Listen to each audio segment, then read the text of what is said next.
అందరికీ praise తెలాడండి. 1 year Bible completion అనే మన పవిత్ర ప్రయాణంలో నాతో కలిసి వస్తున్న అందరికీ సుస్వాగతం. ఈరోజు మన ప్రయాణంలో 20వ రోజు అయిన జనవరి 20వ తేదీ వాక్య భాగాలు నిర్గమకాండము 14 నుంచి 16 అధ్యాయాలను ప్రార్థనాపూర్వకంగా మొదలు పెడదాం. మా ప్రియ పరలోకపు తండ్రి, అమూల్యమైన ఈ సమయాన్ని మాకు దయచేసినందుకై వందనాలు. ఈ వాక్య భాగాలను వింటున్న ప్రతి ఒక్కరి హృదయాన్ని స్పర్శించి మీ శాంతిని మాకు అనుగ్రహించమని ప్రార్థిస్తున్నాను తండ్రి. ఆమెన్. ఈ వాక్య భాగాలు మీ హృదయాన్ని కూడా స్పర్శించినట్లయితే ఆమెన్ అని కమెంట్ బాక్స్లో నాతో పంచుకోండి. Praise the Lord. నిర్గమకాండము 14వ అధ్యాయము. మరియు యెహోవా మోషేతో ఇలాగు సెలవిచ్చెను, ఇజ్రాయేలీయులు తిరిగి సిహహిరోతు ఎదుటను అనగా మిగ్దోలునకు సముద్రమునకు మధ్యనున్న బయల్ఫోను ఎదుటను దిగవలెనని వారితో చెప్పుము. దాని ఎదుట సముద్రమునద్ద వారు దిగవలెను. ఫరో ఇజ్రాయేలీలను గూర్చి, వారు ఈ దేశంలో చిక్కుబడి ఉన్నారు, అరణ్యము వారిని మూసివేసినని అనుకొనును. అయితే నేను ఫరో హృదయమును కఠినపరచెదను, అతడు వారిని తరుముగా నేను ఫరో వలనను అతని సమస్త సేనల వలనను మహిమ తెచ్చుకుందును. నేను యెహోవానని ఐగుప్తీయులందరూ తెలిసికొందురు. వారు అలాగు దిగురి. ప్రజలు పారిపోయినట్లు ఐగుప్తు రాజునకు తెలుపబడినప్పుడు ఫరో హృదయమును అతని సేవకుల హృదయమును ప్రజలకు విరోధముగా త్రిప్పబడి, మనమెందుకు ఇలాగ చేసితిమి, మన సేవలో ఉండకుండా ఇజ్రాయేలీయులను ఎందుకు పోనిచితిమి అని చెప్పుకొనిరి. అంతటా అతడు రథమును సిద్ధపరచుకొని తన జనమును తనతో కూడా తీసుకొని పోయెను. మరియు శ్రేష్టమైన 600 రథములను, ఐగుప్తు రథములనన్నింటినీ, వాటిలో ప్రతి దాని మీద అధిపతులను తోడుకొని పోయెను. యెహోవా ఐగుప్తు రాజైన ఫరో హృదయమును కఠినపరచగా అతడు ఇజ్రాయేలీయులను తరిమెను. అట్లు ఇజ్రాయేలీయులు బల్లిమి చేత బయలు వెళ్ళుచుండిరి. ఐగుప్తీయులు అనగా ఫరో రథముల గుర్రములన్నీయు, అతని గుర్రపు రౌతులు, అతని దండును వారిని తరిమిరి. బయల్ఫెఫోను ఎదుటనున్న ఫిహహిరోతునకు సమీపమైన సముద్రము దగ్గర వారు దిగియుండగా వారిని కలుసుకొనిరి. ఫరో సమీపించుచుండగా ఇజ్రాయేలీయులు కన్నులెత్తి ఐగుప్తీయులు తన వెనుక వచ్చుట చూచి మిక్కిలి భయపడి యెహోవాకు మొరపెట్టిరి. అంతటి వారు మోషేతో, ఐగుప్తులో సమాధులు లేవని ఈ అరణ్యములో చచ్చుటకు మమ్మను రప్పించితివా? ఐగుప్తు రాజు చేతిలో నుండి బయటకు రప్పించి మమ్మును ఇట్లు చేయనేలా మా జోలికి రావద్దు. ఐగుప్తీయులకు దాసులు మగ్దుమని ఐగుప్తులో మేము నీతో చెప్పిన మాట ఇదే గదా. మేము ఈ అరణ్యమందు చచ్చుట కంటే ఐగుప్తీయులకు దాసులు మగుటయే మేలని చెప్పిరి. అందుకు మోషే, భయపడకుడి, యెహోవా మీకు నేడు కలుగజేయు రక్షణను మీరు ఊరికి నిలుచుండి చూడుడి. మీరు నేడు చూచిన ఐగుప్తీయులను ఇక మీదట మరి ఎన్నడూనూ చూడరు. యెహోవా మీ పక్షమున యుద్ధము చేయును, మీరు ఊరకయే ఉండవలెనని ప్రజలతో చెప్పవలెను. అంతలో యెహోవా మోషేతో, నీవేళ నాకు మొరపెట్టుచున్నావు, సాగిపోవుడి అని ఇజ్రాయేలీయులతో చెప్పుము. నీవు నీ కర్ర ఎత్తి ఆ సముద్రము వైపు నీ చేయి చాపి దాన్ని పాయలుగా చేయుము. అప్పుడు ఇజ్రాయేలీయులు సముద్రము మధ్యన ఆరిన నేలన నడిచిపోవుదురు. ఇదిగో, నేనే ఐగుప్తీయుల హృదయమును కఠినపరచుదును, వారు వీరిని తరుముదురు. నేను ఫరో వలనను ఆయన సమస్త సేనల వలనను అతని రథముల వలనను అతని గుర్రపు రౌతుల వలనను నాకు మహిమ తెచ్చుకుందును. నేను ఫరో వలనను అతని రథముల వలనను అతని గుర్రపు రౌతుల వలనను మహిమ తెచ్చుకొనున్నప్పుడు నేను యెహోవానని ఐగుప్తీయులు తెలుసుకొందురనెను.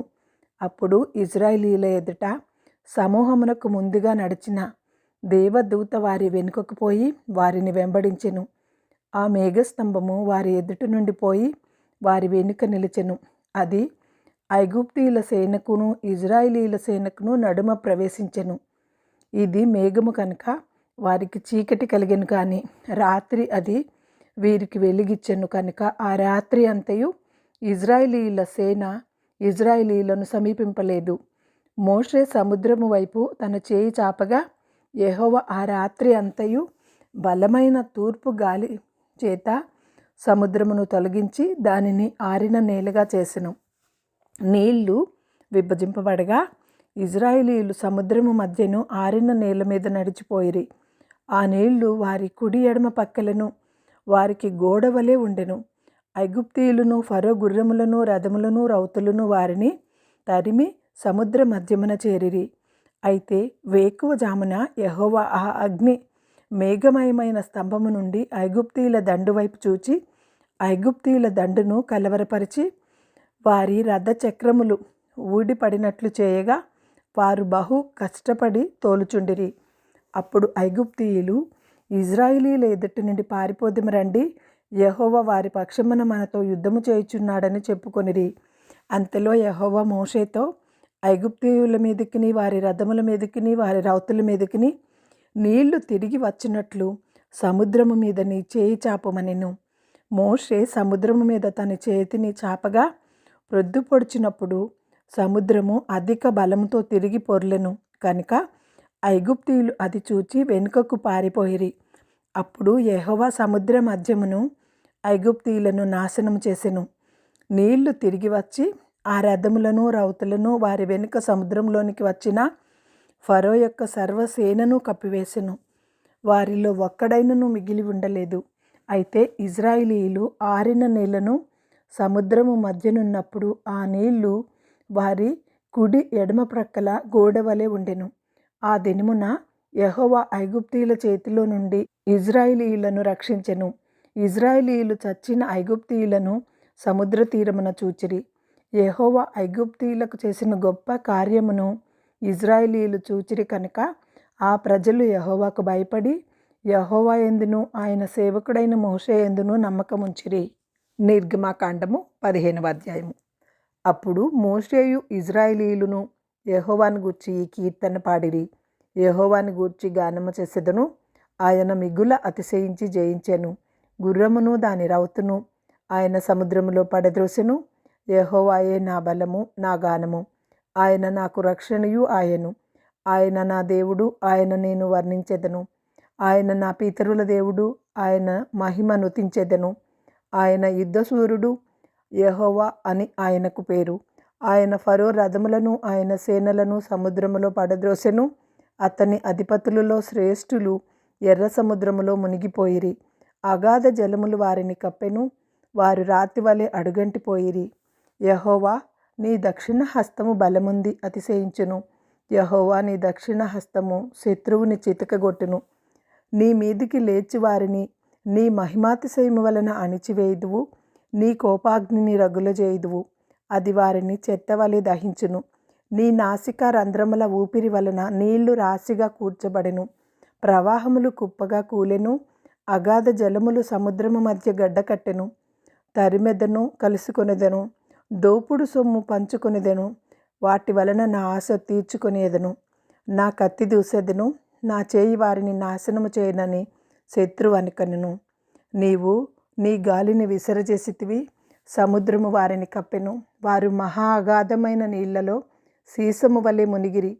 యెహోవా, వేల్పులలో నీ వంటి వాడెవడు? పరిశుద్ధతను బట్టి నీవు మహనీయుడవు. స్తుతి కీర్తనలను బట్టి పూజ్యుడవు. అద్భుతములు చేయువాడవు, నీ వంటి వాడెవడు? నీ దక్షిణ హస్తము చాపితివి, భూమి వారిని మృంగివేసెను. నీవు విమోచించిన ఈ ప్రజలను నీ కృపచేత తోడుకొని పోతివి. నీ బలము చేత వారిని నీ పరిశుద్ధాలయమునకు నడిపించితివి. జనములు విని దిగులుపడును. ఫిలిప్తీయ నివాసులను వేదన కలుగును. ఏదోము నాయకులు కలవరపడుదురు. మోయాబు బలిష్ఠులకు వణుకు పుట్టును. కనాన్ నివాసులందరూ దిగులొంది కరిగిపోవుదురు. భయము, అధిక భయము వారికి కలుగును. యెహోవా, నీ ప్రజలు అద్దరికి చేరు వరకు, నీవు సంపాదించిన ఈ ప్రజలు అద్దరికి చేరు వరకు నీ బాహుబలము చేత పగవారు రాతి వలె కదలకొందురు. నీవు నీ ప్రజను తోడుకొని వచ్చెదువు. యెహోవా, నీ స్వాస్థ్యమైన కొండ మీద నా ప్రభువా, నీవు నివసించుటకు నిర్మించుకొనిన చోటును నీ చేతులు స్థాపించిన పరిశుద్ధాలయమందు వారిని నిలువబెట్టెదువు. యెహోవా నిరంతరము ఏలువాడు. ఫరో గుర్రములు, అతని రథములు, అతని రౌతులను సముద్రములో దిగగా యెహోవా వారి మీదకి సముద్ర జలములను మళ్లించెను. అయితే ఇజ్రాయేలీలు సముద్రము మధ్యన ఆరిన నేల మీద నడిచిరి. మరియు అహరోను సహోదరియు ప్రవక్తియు నగు మిర్యాము తంబురను చేతిపట్టుకొనెను. స్త్రీలందరూ తంబురలతోనూ నాట్యముతోనూ ఆమె వెంబడి వెళ్ళగా మిర్యాము వాళ్ళతో కలిసి ఇట్లు పల్లవి ఎత్తి పాడెను. యెహోవాను గానము చేయుడి, ఆయన మిగుల అతిశయించి జయించెను. గుర్రమును దాని రౌతును సముద్రములో ఆయన పడద్రోసెను. మోషే ఎర్ర సముద్రము నుండి జనులను సాగచేయగా వారు షూరు అరణ్యములోనికి వెళ్ళి దానిలో 3 దినములు నడిచిరి. అచ్చట వారికి నీళ్లు దొరకలేదు. అంతలో వారు మారాకు చేరిరి. మారా నీళ్లు చేదైనవి కనుక వారు ఆ నీళ్లు త్రాగలేకపోయిరి. అందువలన దానికి మారా అను పేరు కలిగెను. ప్రజలు మేమేమి త్రాగుదుమని మోషే మీద సణుగుకొనగా అతడు యెహోవాకు మొరపెట్టెను. అంతటా యెహోవా అతనికి ఒక చెట్టును చూపెను. అది ఆ నీళ్లలో వేసిన తర్వాత నీళ్లు మధురములాయెను. అక్కడ ఆయన వారికి కట్టడలను విధిని నిర్ణయించి అక్కడ వారిని పరీక్షించి మీ దేవుడైన యెహోవా వాక్కును శ్రద్ధగా విని ఆయన దృష్టికి న్యాయమైనది చేసి ఆయన ఆజ్ఞలకు విధేయులై ఆయన కట్టడలన్నింటినీ అనుసరించి నడిచిన ఎడల నేను ఐగుప్తీయులకు కలుగజేసిన రోగములలో ఏదియూ మీకు రానియను. నిన్ను స్వస్థపరచు యెహోవాను నేనే అనెను. తరువాత వారు ఏలీమునకు వచ్చిరి. అక్కడ 12 నీటి బుగ్గలను 70 ఈత చెట్లను ఉండెను. వారు అక్కడనే ఆ నీళ్ల వద్ద దిగిరి. నిర్గమకాండము 16వ అధ్యాయము. తరువాత ఇజ్రాయేలీయుల సమాజమంతయును ఏలీము నుండి ప్రయాణమైపోయి వారు ఐగుప్తు దేశంలో నుండి బయలుదేరిన 2వ నెల 15వ దినమున ఏలీమునకు సీనాయికిని మధ్యనున్న సీను అరణ్యమునకు వచ్చిరి. ఆ అరణ్యములో ఇజ్రాయేలీయుల సమాజమంతయు మోషే అహరోనుల మీద సణిగెను. ఇజ్రాయేలీయులు మేము మాంసము వండుకొని కుండల వద్ద కూర్చుండి తృప్తిగా ఆహారము తినునప్పుడు యెహోవా చేతి వలన ఏళ్ళ చావకపోతిమి. ఈ సర్వ సమాజమును ఆకలి చేత చంపుటకు ఈ అరణ్యములోనికి మమ్మను అక్కడ నుండి తోడుకుని వచ్చితిరని వారితో అనగా యెహోవా మోషేను చూచి ఇదిగో నేను ఆకాశము నుండి మీ కొరకు ఆహారమును కురిపించెదను. వారు నా ధర్మశాస్త్రమును అనుసరించి నడుతురో లేదో అని నేను వారిని పరీక్షించున్నట్లు ఈ ప్రజలు వెళ్ళి ఏ నాటి బత్తెమో ఆనాడే కూర్చుకొనవలెను. మరియు 6వ దినమున వారు తెచ్చుకొనిన దానిని సిద్ధపరచుకొనవలెను. వారు దినదినము కూర్చుకుని దానికంటే అది 2 అంతలై ఉండవలెను. అప్పుడు మోషే అహరోనులు ఇజ్రాయేలీయులందరితో యెహోవా ఐగుప్తు దేశంలో నుండి మిమ్మల్ని బయటకి రప్పించినని సాయంకాలమందు మీకు తెలియబడును. యెహోవా మీద మీరు సణిగిన సణుగులను ఆయన వినుచున్నాడు. ఉదయమున మీరు యెహోవా మహిమను చూచెదరు. మేము ఏపాటి వారము, మా మీద సణుగనేలా అనిరి. మరియు మోషే మీరు తినుటకై సాయంకాలమున మాంసమును ఉదయమున చాలినంత ఆహారమును యెహోవా మీకు ఇయ్యగాను మీరు ఆయన మీద మీ సణుగులను యెహోవాయే వినుచుండుగాను మేము ఏపాటి వారము, మీ సణుగుట యెహోవా మీదనే కానీ మా మీద కాదనెను. అంతట మోషే అహరోనుతో యెహోవా సన్నిధికి సమీపించుడి, ఆయన మీ సణుగులను వినునని నీవు ఇజ్రాయేలీయుల సర్వ సమాజముతో చెప్పమనెను. అట్లు అహరోను ఇజ్రాయేలీయుల సర్వ సమాజముతో మాట్లాడుచుండగా వారు అరణ్యము వైపు చూచిరి. అప్పుడు యెహోవా మహిమ ఆ మేఘములో వారికి కనబడెను. అప్పుడు యెహోవా మోషేతో ఇట్లనెను, నేను ఇజ్రాయేలీయుల సణుగులను వింటిని. నీవు సాయంకాలమున మీరు మాంసము తిందురు, ఉదయమున ఆహారము తిని తృప్తి పొందుదురు. అప్పుడు మీ దేవుడైన యెహోవాను నేనే అని మీరు తెలుసుకుందురని వారితో చెప్పమనెను. కాగా సాయంకాలమున పూరేడులు వచ్చి వారి పాళెమును కప్పెను. ఉదయమున మంచు వారి పాళెము చుట్టూ పడి ఉండెను. పడిన ఆ మంచు ఇరిగిపోయిన తరువాత నూగు మంచు వలె సన్నని కణములు అరణ్యపు భూమి మీద కనబడెను. ఇజ్రాయేలీయులు దాన్ని చూచినప్పుడు అది ఏమైనది తెలియక ఇదేమి అని ఒకరితో ఒకరు చెప్పుకొనిరి. మోషే అది తినుటకు యెహోవా మీకు ఇచ్చిన ఆహారము. యెహోవా ఆజ్ఞాపించినదేమనగా ప్రతివాడును తన వారి భోజనమునకు ప్రతివాడు తన కుటుంబములోని తనకు ఒక్కొక్క ఓమేరు చొప్పున దాన్ని కూర్చుకొనవలెను. ఒక్కొక్కడు తన గుడారములో నున్నవారి కొరకు కూర్చుకొనవలెననెను. ఇజ్రాయేలీయులు అట్లు చేయగా కొందరు హెచ్చుగాను కొందరు తక్కువగాను కూర్చుకొనిరి. వారు ఓమేరుతో కొలిచినప్పుడు హెచ్చుగా కూర్చుకొనిన వానికి ఎక్కువ మిగిలలేదు, తక్కువగా కూర్చుకొనిన వారికి తక్కువ కాలేదు. వారు తమ తమ ఇంటి వారి భోజనమునకు సరిగా కూర్చుకొని ఉండిరి. మరియు మోషే దీనిలో ఏమీ ఉదయం వరకు ఎవరునూ మిగుల్చుకొనకూడదని వారితో చెప్పెను. అయితే వారు మోషే మాట వినక కొందరు ఉదయం వరకు దానిలో కొంచెము మిగుల్చుకొనగా అది పురుగు పట్టి కంపు కొట్టెను. మోషే వారి మీద కోపపడగా వారు అనుదినము ఉదయమున ఒక్కొక్కడు తన ఇంటివారి భోజనమునకు తగినట్లుగా కూర్చుకొనిరి. ఎండ వేడిమికి అది కరిగెను. 6వ దినమున వారు ఒక్కొక్కరికి 2 సోమెరుల చొప్పున 2 అంతల ఆహారము కూర్చుకున్నప్పుడు సమాజం యొక్క అధికారులందరూ వచ్చి అది మోషేకు తెలిపిరి. అందుకు మోషే, యెహోవా చెప్పిన మాట ఇదే, రేపు విశ్రాంతి దినము, అది యెహోవాకు పరిశుద్ధమైన విశ్రాంతి దినము. మీరు కాల్చుకొనవలసినది కాల్చుకొనిడి, మీరు వండుకొనవలసినది వండుకొనిడి. ఉదయం వరకు మిగిలినదంతయు మీ కొరకు ఉంచుకొనుడని వారితో చెప్పెను. మోషే ఆజ్ఞాపించినట్లు వారు ఉదయం వరకు దానిని ఉంచుకొనిరి. అది కంపు కొట్టలేదు, దానికి పురుగు పట్టలేదు. మోషే, నేడు దీని తినుడి, నేటి దినము యెహోవాకు విశ్రాంతి దినము, నేడు అది బయట దొరకదు. 6 దినములు దాన్ని కూర్చుకొనవలెను, విశ్రాంతి దినమున అనగా 7వ దినమున అది దొరకదనెను. అట్లు జరిగెను. ప్రజలలో కొందరు 7వ దినమున దానిని కూర్చుకొని వెళ్ళగా వారికేమీ దొరకకపోయెను.